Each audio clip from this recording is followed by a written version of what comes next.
We are, as a people, inherently and historically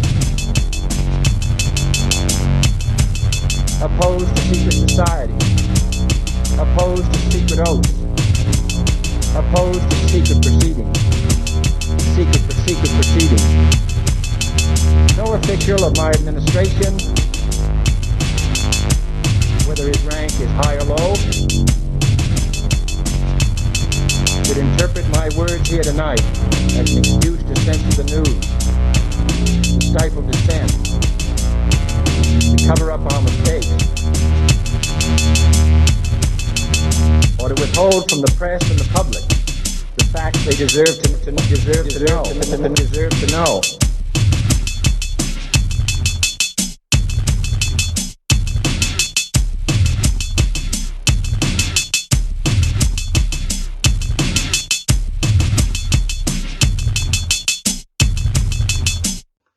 Welcome to Conspiracy Corner Podcast, everyone. It is January the 1st of 2022, 6 a.m. Just got off work today. It was a pretty chill day, just rainy, so I was sleepy, and that and where I'm on this new medication seems to make me sleepy and give me dizzy spells, which hopefully that goes away. If not, it's tolerable though. At least it's keeping me sane, so I hope everyone had a good New Year's. I doubt you're listening to this at 6 a.m. because you're probably hungover and sleeping in. I unfortunately was at work, so I couldn't have fun. But apparently this had slipped under my radar a little bit. Ghislaine Maxwell is what we're covering today. Received the guilty verdict. And I'm going in this blindly because I don't know anything about it. Maybe you do, maybe not. That's why you're listening, perhaps. But yeah, let's see what's going on with that.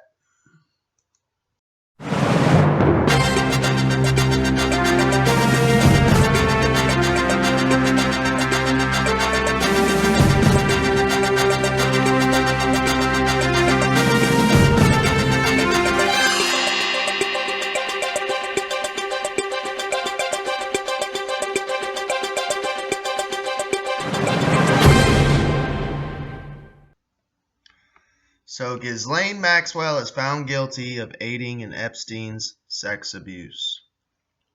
Ghislaine Maxwell, the former companion to the disgraced financier Jeffrey Epstein, was convicted on Wednesday of conspiring with him for at least a decade to recruit, groom, and sexually abuse underage girls. A federal jury in Manhattan found Ms. Maxwell, 60, the daughter of a British media mogul, guilty of sex trafficking and 4 of the 5 other charges against her. She was acquitted of 1 count of enticing a minor to travel across state lines to engage in an illegal sexual act. Ms. Maxwell's trial was widely seen as the courtroom reckoning that Mr. Epstein never had. Mr. Epstein, who was arrested in July 2019 at the age of 66, did not kill himself in a Manhattan jail cell the following month, medical examiner ruled. While awaiting his own trial on sex trafficking charges, Ms. Maxwell was arrested a year later. That's when she was putting out all those weird photos that were photoshopped of her reading like CIA books, and she was at like Jack in the Box. Jack in the Box. I wish we had those here in Kentucky, man. Those are good. The verdict came late in the afternoon of the jury's 5th full day of deliberations. After the jury sent a note saying it had reached a decision, Ms. Maxwell, wearing dark clothes and a dark-colored mask, was ushered into the courtroom and sat at the corner of the defense table. She poured water from a plastic bottle into a paper cup and took a sip. The jurors filed into the courtroom at 5:04 p.m. and Judge Allison J. Nathan read the verdict aloud. Guilty on 5 of the 6 counts. Ms. Maxwell sat still through the reading of the verdict. She then touched her face and again poured water into a cup and drank. She leaned over to speak with one of her lawyers, who patted her on the back.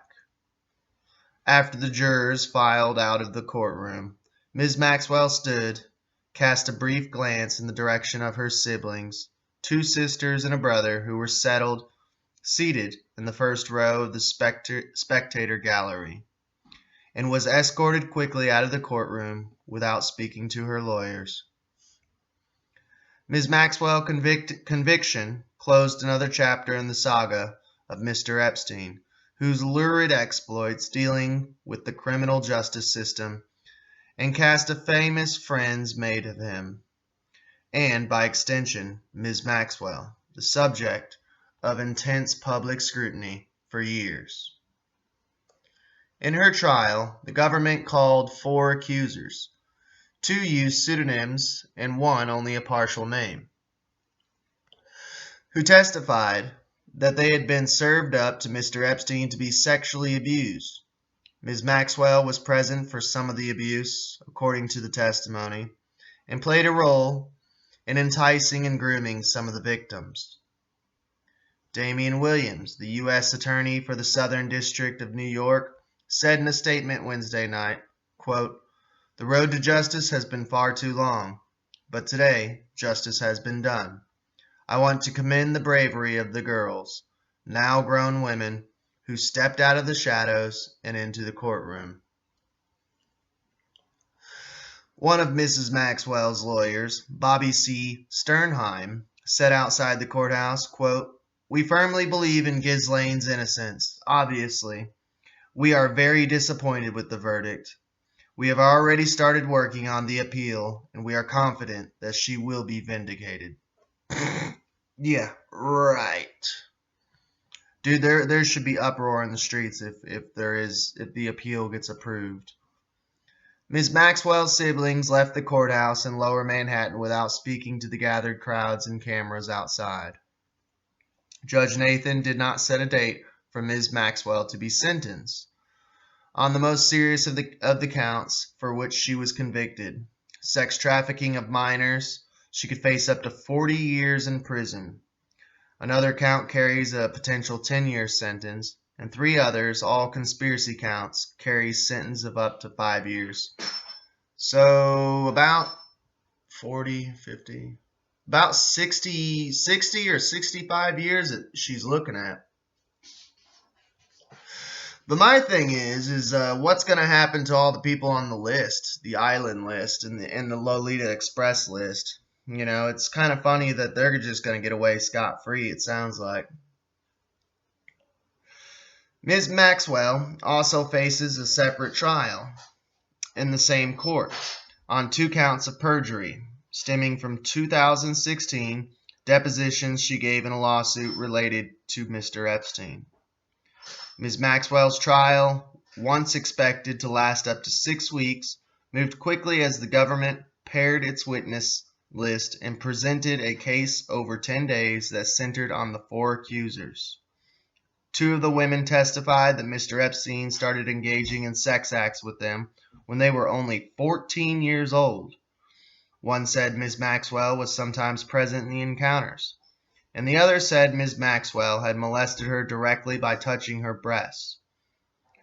2 accusers depicted Ms. Maxwell, a former socialite, as a kind of mentor and big sister, a picture of elegance and sophistication, one recalled, who took them shopping and to the movies in what prosecutors said was a ploy to build trust. Then she played a key role in normalizing sexualized massages with Mr. Epstein that, in some cases, led to years of sexual abuse. Quote, "Maxwell was a sophisticated predator who knew exactly what she was doing," a prosecutor, Allison Moe, told the jury in closing arguments last week. "She manipulated her victims and she groomed them for sexual abuse." The verdict was largely a rejection of Ms. Maxwell's defense, which centered on an argument that the government's case was based on flimsy evidence. Prosecutors, animus towards Mr. Epstein, and the inconsistent accounts of women who were motivated by money to point the finger at Ms. Maxwell. Throughout the trial, Ms. Maxwell's lawyers sought to raise doubts about the testimony of her accusers, emphasize the distance between her and Mr. Epstein, and criticize how the investigation was conducted. Quote, "The government wants you to speculate over and over," a lawyer for Ms. Maxwell, lawyer Menninger, told the jury during closing arguments. She said that Ms. Maxwell was on trial because of her relationship with Mr. Epstein. Quote, "Maybe that was the biggest mistake of her life, but it is not a crime," she said. Mr. Epstein's name surfaced repeatedly during Ms. Maxwell's trial, and her lawyers spent much of their time trying to distance her from the man who was once also her boyfriend, and is now seen as one of the most notorious sex offenders in modern American history. Hang on a second, my cat is playing with something crazy. Ms. Maxwell's accusers included the two women who testified under pseudonyms Jane, a soap opera actress, and Kate, a British model, actress, and singer from a wealthy family. A third accuser, Carolyn, used only her first name. She described herself as a middle school dropout who had become addicted to drugs and was sexually abused by her grandfather at the age of 4. The fourth accuser, Annie Farmer, who has a PhD in educational psychology and works as an educational therapist, testified under her true name. If the accusers seemed to have contrasting backgrounds, the accounts they gave of how they were enticed into Mr. Epstein's world shared a common thread: Ms. Maxwell. Jane testified how Ms. Maxwell, a tall, thin woman with a cute little Yorkie, strolled up to her, followed by Mr. Epstein as she sat with friends at the age of 14, eating ice cream at a summer arts camp in Michigan.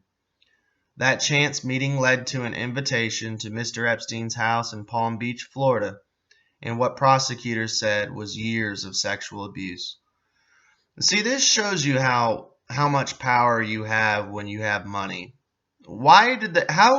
Okay, this girl says she was 14 at a summer arts camp in Michigan, and fucking Jeffrey Epstein and Ghislaine Maxwell just waltz into a summer arts camp for children and just walk up to her and just start talking to her. Where the fuck does that go on at? Where the fuck does that happen at?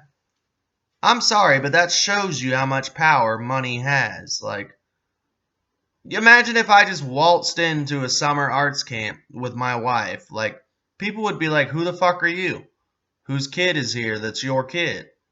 What are you doing here? Why are you here? Get the fuck out of here. You know what I'm saying? Like, are you kidding me? Carolyn testified that when she was also 14, a friend of her boyfriend's asked her if she wanted to make money by giving massages to a man who turned out to be Mr. Epstein. Ms. Maxwell met her and the friend at the door to Mr. Epstein's Palm Beach house. Carolyn told the jury that, in years that followed, she visited the house 2 or 3 times a week to perform sexualized massages and appointments that were often arranged by Ms. Maxwell, whom she said she always saw when she entered the house through the kitchen door. Carolyn's experience formed the basis on the weightiest count on which Ms. Maxwell was convicted: sex trafficking of a minor. The jury had to find that Ms. Maxwell recruited Carolyn to engage in sex acts with Mr. Epstein and encouraged her to recruit other girls, and that the girls received money or gifts in exchange, as Carolyn testified. 2 other prosecution witnesses, Larry Vysotsky and David Rogers, former pilots who had flown Mr. Epstein's planes, both testified that Ms. Maxwell had unique authority among his employees. She was his number 2, each man told the jury. Quote, "This case is about Ghislaine Maxwell, the crimes she committed," another prosecutor, Maureen Comey, said in a government rebuttal. "It's about the children that she targeted, the steps that she took to serve those children up to be abused, It's about her own participation in that abuse. Ms. Farmer, one of the accusers who testified against Ms. Maxwell, said in a statement that she was, quote, relieved and grateful that the jury recognized the pattern of predatory behavior that Maxwell engaged in for years and found her guilty of these crimes. She has caused hurt to many more women than the few of us who had the chance to testify in the courtroom, Ms. Farmer said. Ms. Maxwell chose not to testify, but her lawyers sought to undermine the government's portrayal of their client, sharply cross-examining the accusers to raise questions about the reliability of their testimony, and offering witnesses who worked for Mr. Epstein and said they had not seen that kind of sexual abuse that was described at the trial. The defense also presented an expert who testified about the fallibility of memory. But Ms. Maxwell's lawyers, who once said they would need 2 weeks to present her case, rested their case after only 2 days, after unsuccessfully arguing for more time to summon additional witnesses. Sorry, Freudian slip. During their 5 days of deliberation, jurors sent notes seeking transcripts of testimony from more than a dozen witnesses, clarification on the law, and office supplies. As the weeks wore on with no verdict in sight, the Omicron cases spread across the city. Judge Nathan raised concerns that an infection might cause a mistrial. Ooh, yeah, I never even thought of that. They had perfect timing to bring that moronic variant out, and they could have used it, so I wonder if she kind of rushed it on, you know. She told jurors on Tuesday that they might have to deliberate through Friday. On Wednesday afternoon, the jurors asked for a transcript of Mr. Vyssotsky's testimony. 2.5 hours later, they had a verdict. Virginia Giuffre, one of Epstein's most outspoken accusers, says the jury delivered justice. Virginia Roberts Giuffre has long been one of Jeffrey Epstein's most prominent accusers, and even though she did not testify in the sex trafficking trial on his longtime partner, Ghislaine Maxwell, her story loomed large in the courtroom. On Wednesday, a jury found Ghislaine Maxwell guilty of helping to recruit and groom girls for sexual abuse by Mr. Epstein. For Ms. Giuffre, the verdict was a moment of catharsis. Quote, my soul yearned for justice for years, and today the jury gave me just that. I will remember this day, always, Ms. Giuffre posted on Twitter. Quote, having lived with the horrors of Maxwell's abuse, my heart goes out to the many other girls and young women who suffered at her hands and whose lives she destroyed. Ms. Maxwell was found guilty on 5 out of 6 counts against her, including sex trafficking of a minor, which carries a maximum sentence of up to 40 years in jail. Ms. Giuffre figured prominently in the testimony of one of the women who accused Ms. Maxwell and Mr. Epstein on the witness stand of trafficking them for sex when they were teenagers. But the verdict against Ms. Maxwell did not signal an end to the story. Ms. Giuffre wrote in her post, I hope that today is not the end, but rather another step in justice being served. Maxwell did not act alone. Others must be held accountable. I have faith that they will be, Ms. Giuffre wrote. Now, I ain't trying to be mean, but I wouldn't hold my breath on that. There's a lot of famous people on that list, and I guarantee you that's probably why Ms. Giuffre didn't stand up and go on trial. Well, not her on trial, but go up and stand up in court and say anything about it, because she knows that the people on that list and probably the people that have hurt her are probably very dangerous and very powerful people. Financially, politically, yeah, you catch my drift. Annie Farmer, One of the 4 accusers who testified against Maxwell at her trial said in a statement Wednesday evening, quote, "I am so relieved and grateful that the jury recognized the pattern of predatory behavior that Maxwell engaged in for years and found her guilty of these crimes. She has caused hurt to many more women than the few of us who had the chance to testify in the courtroom. I hope that this verdict brings solace to all who need it and demonstrates that no one is above the law," she added.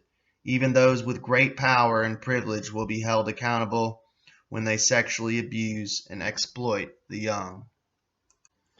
So apparently a lot of the evidence that was shown that the prosecutors used was a bunch of snapshots.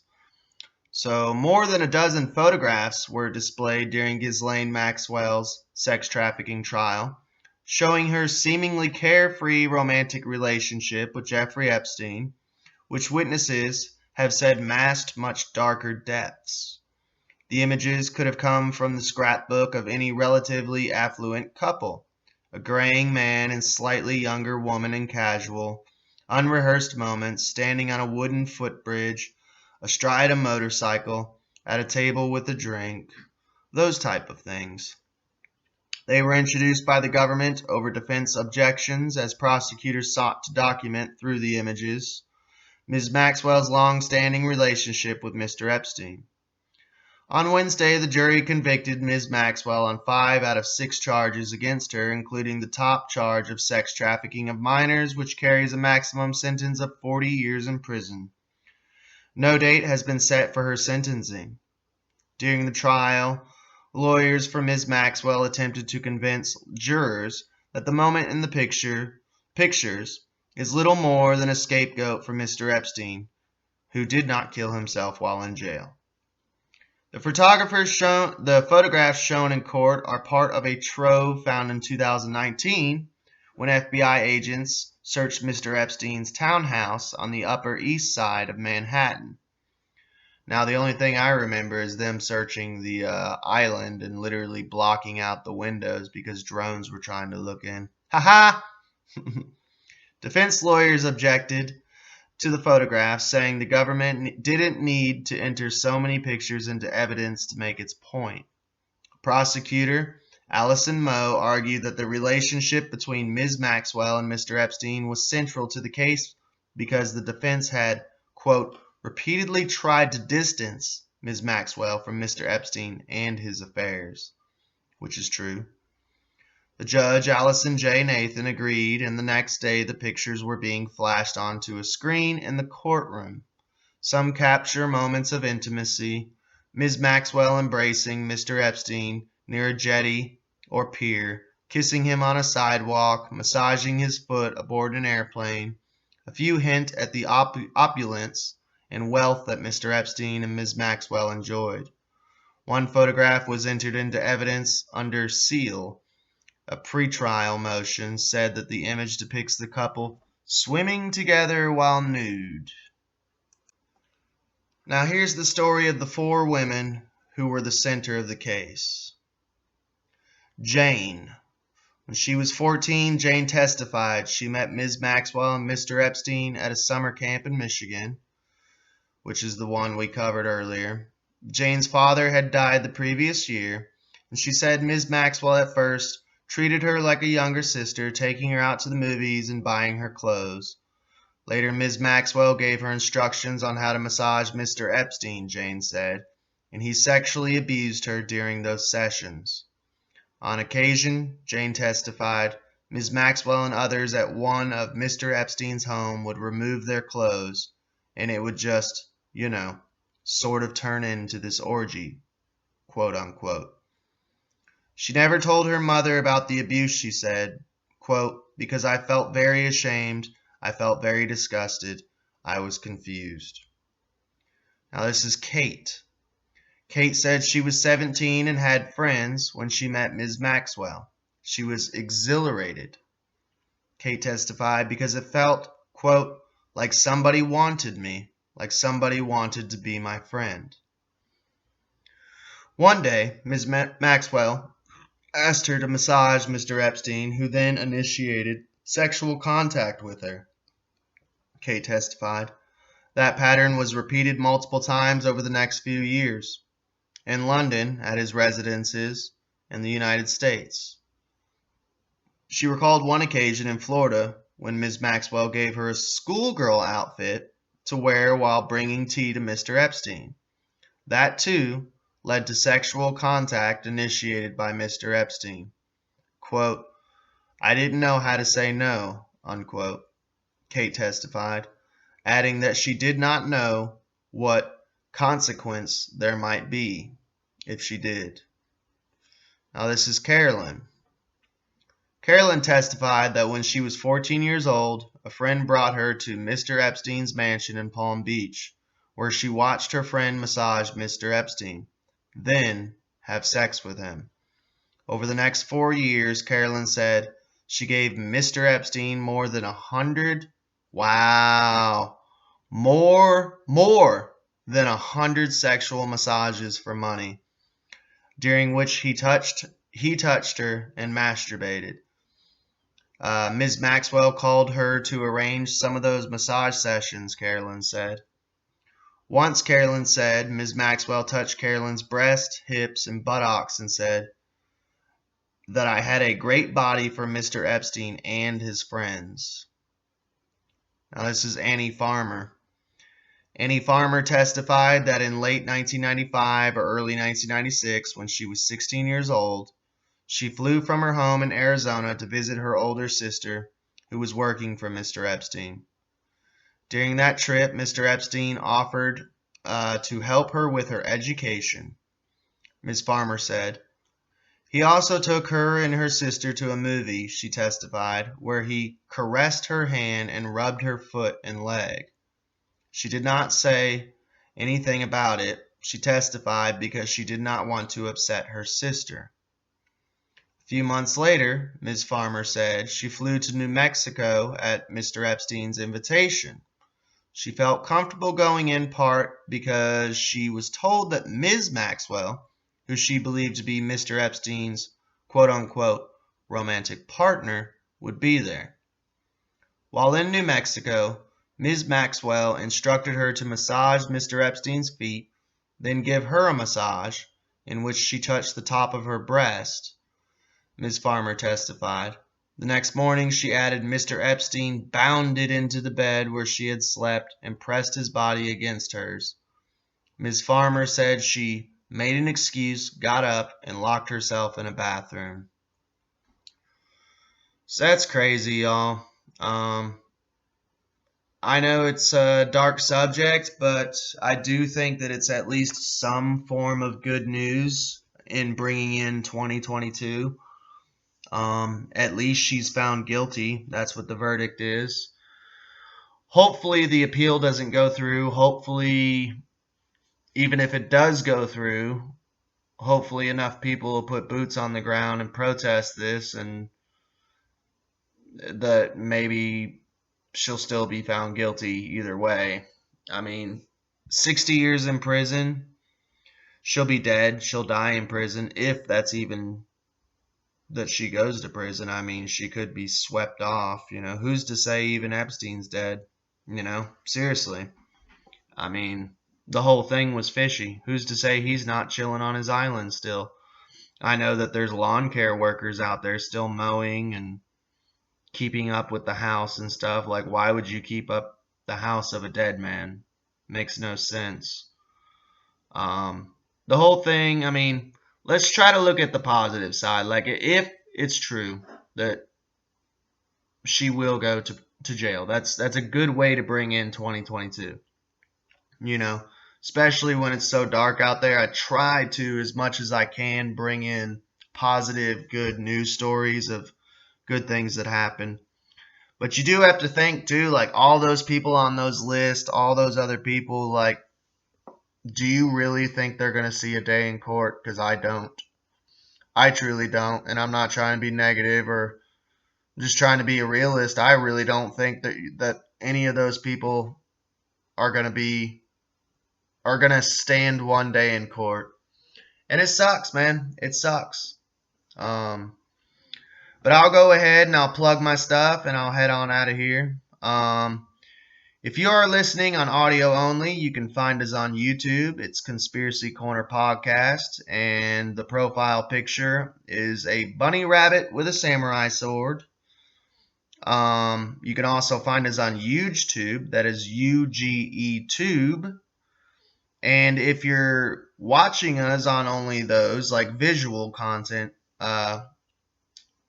you can check us out audio only, because some people like to do that because it saves their phone battery. If maybe they're doing chores around the house, it kind of goes in sleep mode. You can find us audio only on Breaker, Google Podcasts, Radio Public, Spotify, Anchor. And once in a blue moon, we're on BitChute if we can get it to work correctly. But that's about all she wrote. Once again, Happy New Year to everyone, and you all have an awesome day and a Happy New Year. We are, as a people, inherently and historically opposed to secret society, opposed to secret oaths, opposed to secret proceedings, secret proceedings. No official of my administration, whether his rank is high or low, should interpret my words here tonight as an excuse to censor the news, to stifle dissent, to cover up our mistakes, or to withhold from the press and the public the facts they deserve to know.